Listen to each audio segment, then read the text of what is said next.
Fala aí. Gravando esse vídeo aí, né? Eu vou tentar. Claro, se possível, eu vou tentar, né? Postar a segunda parte do vídeo. Reagindo àquele outro vídeo lá que eu fiz. Só que aconteceu uma coisa muito inesperada, né? O assassinato do primeiro-ministro lá do Japão, o Shinzo Abe. Shinzo Abe, primeiro-ministro japonês. É uma hora perfeita para eu falar sobre o Japão, cara. Eu fiz um vídeo, né, bem curto aqui no canal, falando sobre o fascismo japonês, usando como referência aquele anime Pokémon. Mas então eu decidi gravar um vídeo mesmo, mais completo, falando sobre o Japão. Cara, o Japão é um país que eu sempre gostei do Japão, dos animes japoneses, dos mangás japoneses, né? O Japão parece ter uma tradição muito forte. Eu curto muito o Japão, a questão do samurai, né? Aquela coisa da honra, de nunca desistir. Só que nem tudo são flores do Japão. O Japão, ele possui um passado obscuro. Ele possui uma história bem obscura, né? Uma história fascista, totalitária, violenta. E racista também. Sim, né? Eu sou estrangeiro, né? No Japão eu serei visto como estrangeiro, né? Eu sou brasileiro, no Japão eu serei visto como estrangeiro, né? Estrangeiros do Japão sofrem muito racismo. Ah, mas o racismo ele existe em todo lugar, né? Você quer que o Japão, uma ilha lá no Pacífico, extremamente fechada, você quer que eles não sejam racistas? O problema não é... Assim, claro, o racismo é o grande problema. É óbvio que é o problema. A questão é... Como o Japão debate sobre o racismo? O Japão, ele tende a esconder, a varrer para debaixo do tapete, né?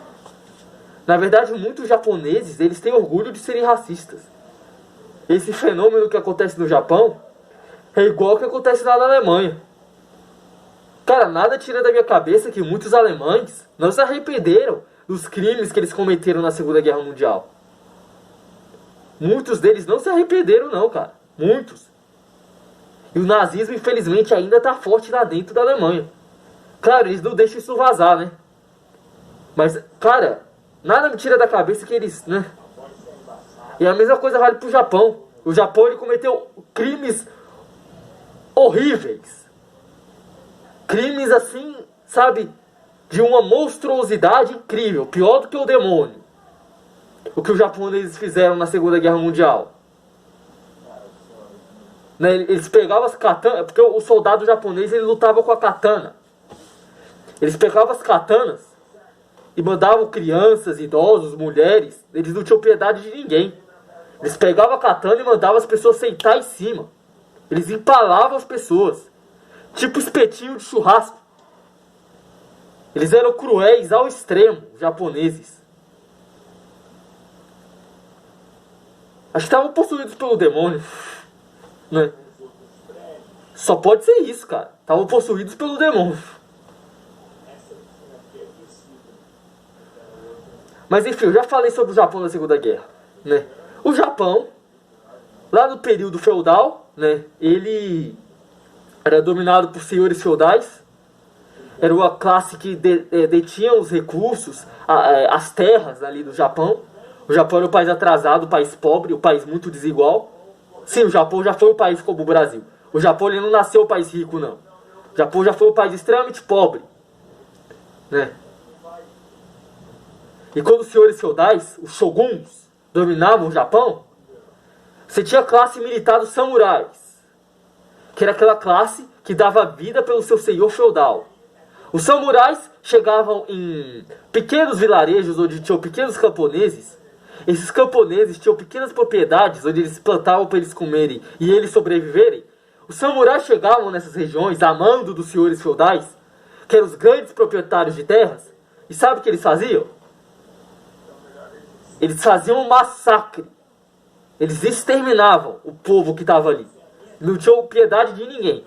Era tudo em nome da honra samurai e em nome do senhor feudal. Então você percebe que eles eram extremamente psicopatas, sociopatas. Ah, então se os samurais eram tão cruéis assim, por que você admira a cultura samurai? Não é esse tipo de samurai que eu admiro. O samurai tradicional, ele é esse samurai que eu te falei. Ele era cruel, ele era perverso. Os samurais, eles matavam as pessoas para ver se a lâmina da sua espada, né, da sua katana, estava bem afiada. Eles tinham o prazer de matar.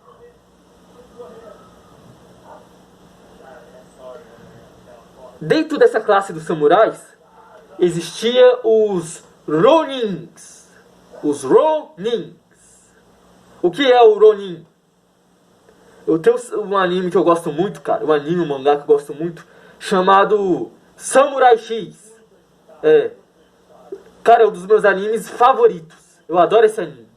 E conta a história do Kenshin. Ele era o samurai, né?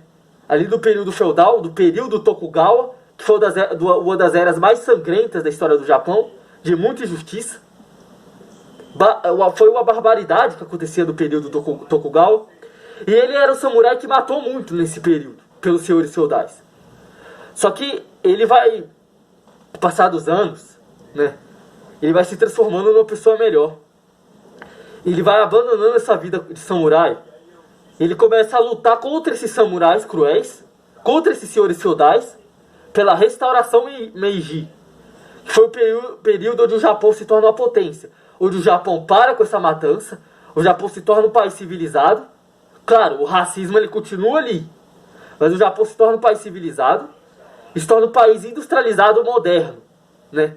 Para competir com as potências ocidentais da Europa, França, Alemanha, Inglaterra e os Estados Unidos posteriormente também. Então o Japão, né, ele luta para que o Japão se torne um país pacífico, onde as pessoas possam ser livres, onde essa classe dos senhores feudais, desses samurais, fossem destituídas do poder.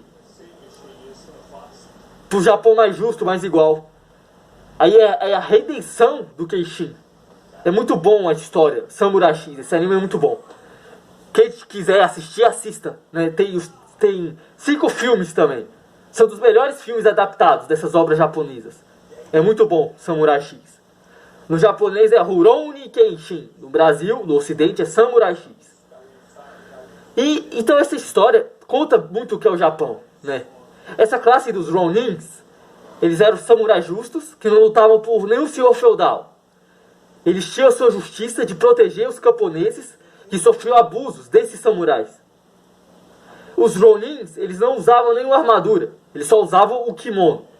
Os samurais, que protegiam o senhor feudal, eles lutavam com armaduras, né?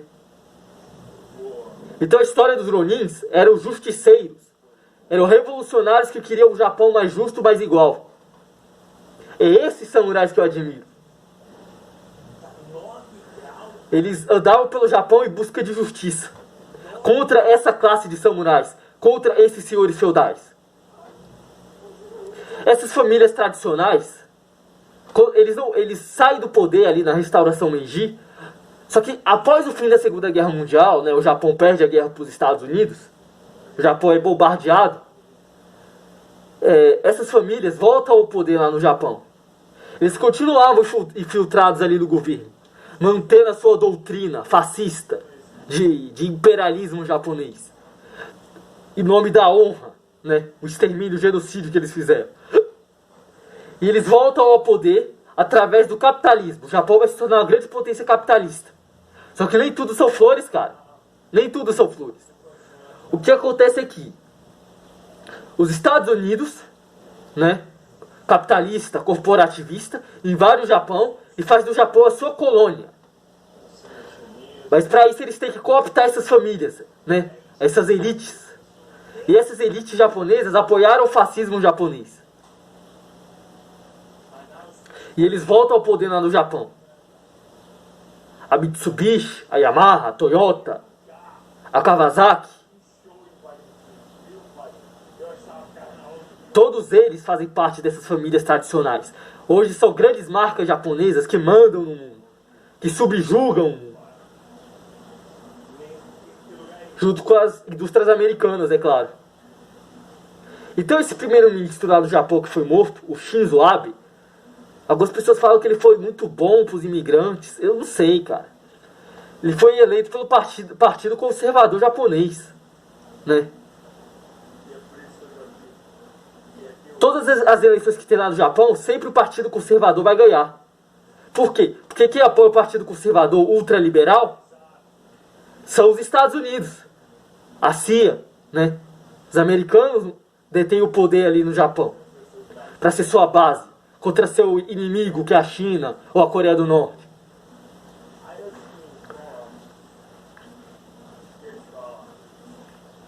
Então o Japão, né? O povo japonês, ele é escravizado. O trabalhador japonês, ele sofre na mão das elites. Ele trabalha, sabe, de domingo a domingo. E o outro grande problema, além da classe trabalhadora ser escravizada e o Partido Trabalhador nunca ganhar as eleições lá no Japão. Por quê? Porque tem que ganhar o Partido Conservador Liberal para continuar mantendo o poder dos americanos sobre os japoneses. E o Partido Conservador Liberal, que tem o viés fascista e também tem o viés racista, ele sempre vai eleger os ministros lá no Japão. E esse primeiro-ministro que tinha aí no Japão, cara, ele é cooptado com os americanos. O Bolsonaro foi lá apertar a mão dele, né? Bolsonaro era assim com ele. Você acha que ele fosse do Partido Trabalhador? Se ele fosse do povo? Se ele fosse de esquerda? Você acha mesmo que o Bolsonaro ia estar decretando luto? Não. Para eles ele ia ser comunista. Os trabalhadores comunistas nunca ganharam as eleições lá no Japão. Porque é um esquema muito bem bolado para só os conservadores liberais ganharem as eleições lá no Japão. Porque eles estão fechados com os americanos. E quem manda no Japão são os americanos, né? As indústrias japonesas, elas são assim com as indústrias americanas. Existe uma concorrência ali entre eles, mas no final eles estão subjugando o mundo, estão explorando, saqueando, roubando o mundo. As elites americana e japonesa. E as duas são racistas, muito racistas. O Japão, infelizmente, é um país extremamente racista. Muito racista, fechado, racista. Tem uma frase, né, que eles falam que o Japão é para os japoneses. Eles sentem orgulho de serem assim. A mesma coisa acontece lá na Alemanha. Os alemães são iguaizinhos. Mas quando eles vêm pro Brasil, eles querem o Brasil só para eles. Essas indústrias, essas empresas, né? Vêm pro Brasil fora, saqueiam a nossa mão de obra, agem de maneira racista com a gente, porque eles são racistas. O povo japonês é escravizado, o trabalhador japonês é escravizado, e muitas vezes ele também é doutrinado, e muitas vezes ele também acaba sendo até racista. Então é complicado isso aí. Então a morte desse primeiro-ministro japonês, né, pode ter uma série de fatores, cara, uma série de fatores.